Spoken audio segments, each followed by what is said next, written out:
المدينة العظيمة إلا لفراسة الرجل، يعني فراسة الملك عبد العزيز في ابنه، فكان يتوقع له مستقبلا عظيما عندما اختاره أميرا للرياض في ذلك الوقت وفي ذلك السن. ومنذ ذلك الوقت لم يقتصر عمل الأمير سلطان أو قدرة الأمير سلطان على فقط تصريف أمور مدينة الرياض أو منطقة الرياض، كان يشارك في ذلك الوقت في جلسات مستشارين الملك عبد العزيز، كان يجلس ويحضر بعض هذه الجلسات، فكان منذ ذلك الوقت وهو يتلقى الدروس العظيمة من الرجل العظيم من الملك عبد العزيز. أضف إلى ذلك أنه يعني اختير ليكون وزيرا في أول وزارة أنشأت المملكة العربية السعودية، وفي عهد الملك سعود وفي عهد الملك فيصل وفي عهد الملك خالد وفي عهد الملك فهد والآن في عهد الملك عبد الله.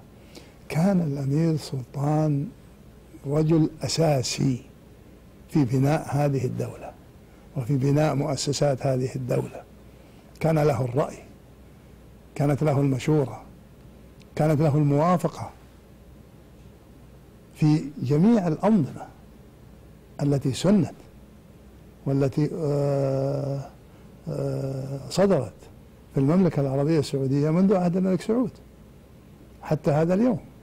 ولكن سمو الأمير، هناك علاقة مميزة بين خادم الحرمين الشريفين الملك عبد الله بن عبد العزيز وسمو الأمير سلطان بن عبد العزيز رحمه الله، علاقة إخلاص، علاقة تعاضد. كيف يمكن أن تشرح لنا هذه العلاقة؟ أنا كنت أرى أن يعني الملك عبد الله والأمير سلطان يعني رجلان في رجل. الملك عبد الله أخذ الأمير سلطان ساعد أيمن بمعنى الكلمة، ساعد أيمن بمعنى الكلمة، اعتمد عليه في كثير من الأشياء ويقربه دائما في كل شيء ويشاركه الرأي في كل شيء، وأشعر الأمير سلطان أشعره بهذا الحب وبهذا التقدير والاحترام. وبالتالي كان الأمير سلطان يتفانى في حب واحترام الملك عبد الله، ودائما كما ذكر الأمير نايف يقولها ويحض الناس كلهم أجمعين وأولهم إخوانه وأبناءه وأبناء الأسرة على أن أمر الملك مطاع في كل شيء. فكان أي شيء، أي توجه للملك عبد الله يتبناه الأمير سلطان تبني 100%، لا يعارضه أبدا فيه. سمو الأمير، لعلك الآن تذكر لنا أهم أو تلك الذكرى التي لا زالت راسخة في ذهنك عن هذا الرجل الفقيد رحمه الله على مشوارك الطويل مع هذا الأمير سلطان. أنا قلت لك يعني مزايا الأمير سلطان عديدة جدا ولا يمكن تحصر في أشياء بسيطة جدا. الرجل عظيم بكل الصفات، يعني الرجل نفسه عظيم منذ أن خلقه الله، هو عظيم وهو ابن عبد العزيز ويعرف أنه ابن عبد العزيز ويعرف ماذا يجب أن يفعل وماذا يجب أن يقول. هذه ميزة كانت عظيمة فيه، أنه يعرف أنه هو ابن عبد العزيز ما هو ابن أي واحد ثاني، ومسؤولياته ليست كمسؤوليات أي إنسان ثاني. هذه كانت من مزاياه، يتصرف كحاكم، يتصرف كابن عبد العزيز، كمسؤول في هذه الدولة في كل تصرفاته. هذه الميزات الثانية يعني أنا أعطيك مثلا الكرم، مثلا لم أسمع ولم أرى ولم أقرأ في تاريخ الإنسانية كله أكرم من سلطان بن عبد العزيز. يعني يتحدثون عن حاتم الطائي، وحاتم الطائي لا يأتي واحد من مليون مثل سلطان بن عبد العزيز في الكرم. سلطان بن عبد العزيز يعني إذا تكرم، إذا أعطى من ماله، أنا دائما أرى أنه يستمتع. يعني هو الرجل الوحيد اللي رأيته في حياتي الذي يجد في البذل، في السخاء، في مساعدة الناس متعة. فرجل غير عادي، ما هو عادي. إذا عمل عمل خير، إذا ساعد إنسان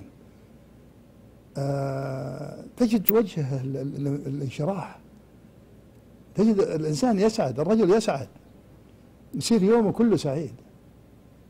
بعدين فيه التواضع، مقابلة الناس بهذه الابتسامة. ابتسامة سلطان الآن أصبحت تاريخية، الناس يتحدثون عن ابتسامة سلطان في حياته وبعد وفاته. نادرا كنت أرى الأمير سلطان ما لا يبتسم، دائما أراه يبتسم، يعني قابله هو يبتسم وودعه وهو يبتسم كل يوم أراه فيه. يعني الأمير سلطان بمركزه بانشغاله بمشاغله يجيب على أي تليفون يأتيه من أي مواطن، وعندما يأتي إلى بيته وهو خارج البيت يعني يعود، أول شيء يفعله يأخذ التليفون ويسأل مأمور السنترال من اتصل به، ويقولون له يعطونه لستة بالمتصلين، يقول حضرهم وهو يطلبهم. ولكن سمو الأمير، طبيعة شخصية الأمير سلطان بن عبد العزيز رحمه الله الطبيعة الباسمة الحنونة التي كل من رآها كما قلنا دائما يرى الأمل. السؤال: متى كان يغضب الأمير سلطان بن عبد العزيز؟ أقول لك على شيء، أنا يعني يمكن عمري ما شفت سلطان بن عبد العزيز غاضب، يمكن يغضب بينه وبين نفسه ولكنه لا يخرج هذا. لكن أنا سمعت منه حكمة الأمير سلطان. مرة حكى لي عن موقف له مع الملك فيصل، والتفت عليه الملك فيصل، وهذه دائما يرددها، يعني أنا سمعتها من الأمير سلطان قالها لي يمكن 20 مرة أو أكثر من 20 مرة، دائما يرددها عليه. يقول لي الملك فيصل قال لي: لا تغضب، لا تغضب، لا تغضب، وإذا غضبت لا ترضى. بعدين في حاجة، يعني ما في إنسان شفته يسهر ويعيش لقضاء حاجات الناس مثل سلطان بن عبد العزيز. الله يرحم سلطان بن عبد العزيز، الله يرحم سلطان بن عبد العزيز. استقبل صاحب السمو الملكي الأمير فيصل بن بندر بن عبد العزيز أمير منطقة القصيم في مكتبه بالإمارة اليوم أصحاب المعالي والفضيلة القضاة ومديري الإدارات الحكومية ومحافظي المحافظات ورؤساء المراكز التابعة للإمارة وأهالي المنطقة وأعضاء مجلس المنطقة ومديري القطاعات العسكرية